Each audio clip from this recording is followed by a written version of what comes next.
Are we back? We are back. You are broadcasting. All right, thank you. And I think Ashley's going to join us shortly. Hi.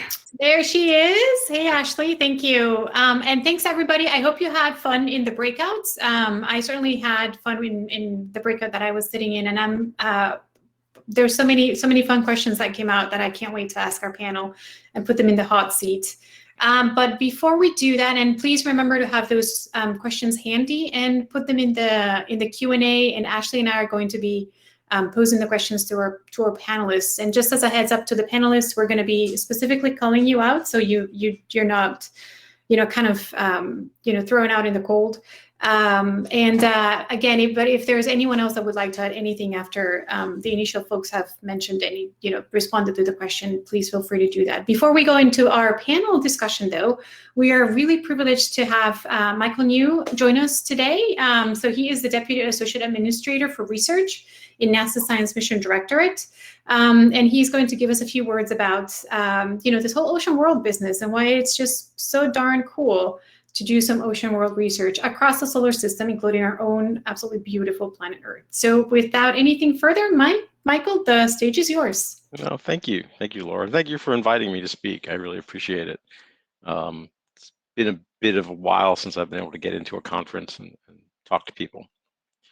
So as Laura said, I'm the Deputy Associate Administrator for Research in the Science Mission Directorate. And aside from having one of the longer job titles at NASA, one of the key parts of my job is encouraging what we call interdivisional, and you may think of as interdisciplinary research.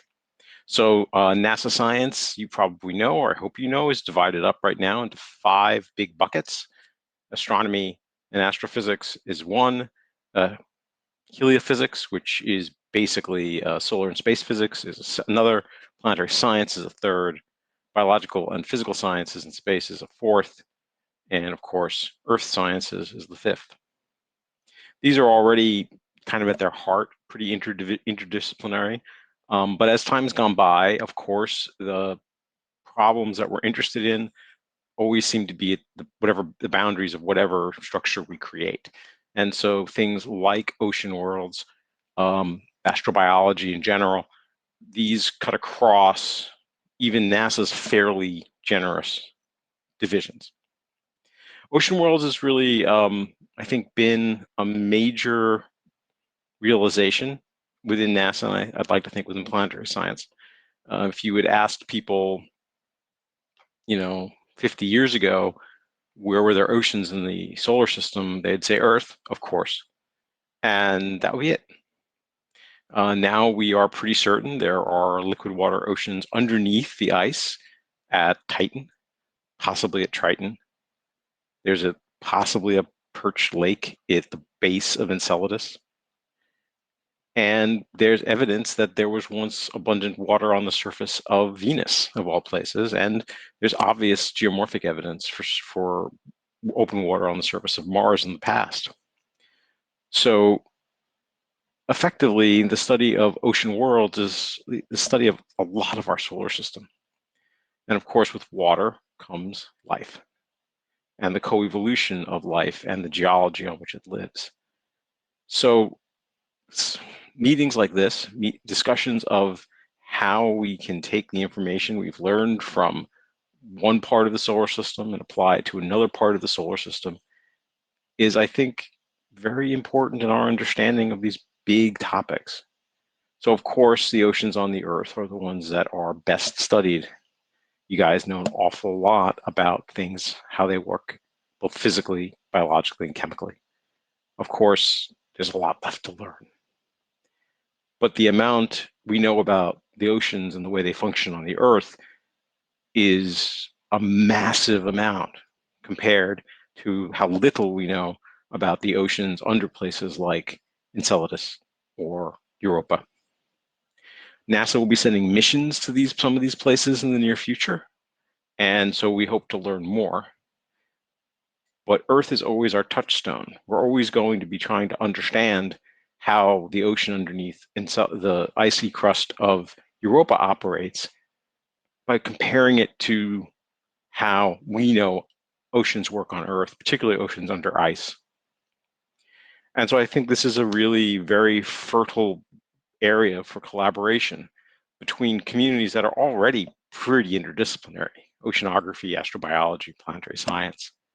And so I'm really happy that these discussions are happening. It's officially, as I said at the beginning, a part of my job to encourage research in these ways. And moving forward, NASA will be building strategies around these sorts of broader interdisciplinary, interdivisional, as we call it, research.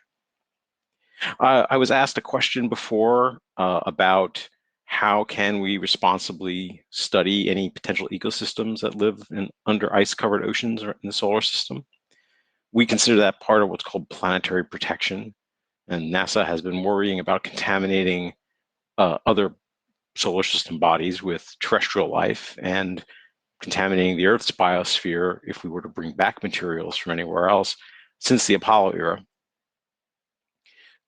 We have, of course, worked with the geosciences and the biology community to look into how to do aseptic drilling, how to contain our own dirt and filth from infecting whatever we're studying. And so this is a high priority for us. In fact, some of you may know that we intentionally crashed the Galileo mission into Jupiter in order to prevent the small possibility that it could have crashed on Europa and thereby contaminating it. So this is a big thing for NASA. We take it very, very seriously. And so I think it's a very good concern, and it's something that NASA is working on all the time. So I hope you've had a great meeting so far. I hope you have a great meeting going forward. Feel free, if you have any questions about NASA, to contact me either here or at my email, which is michael.h.new, @nasa.gov. And Laura Lorenzoni, Mary Wojtek, they can definitely give you my email. So thanks for having me. Happy to answer any questions. That was awesome. Hang on, why am I not back? There I am. Yay, I'm back. Okay, no, that was fantastic. Okay, so why don't we give folks a couple of minutes? I was just chatting with Heather because we had actually written our question in the whiteboard and I don't have it. So let's give folks a couple of minutes if you need to run back and grab your question from your whiteboard, because I don't think we can access it from here. And then you can start entering the questions on the Q&A. And Ashley and I are going to be, again, calling on our fantastic set of panelists to answer the questions.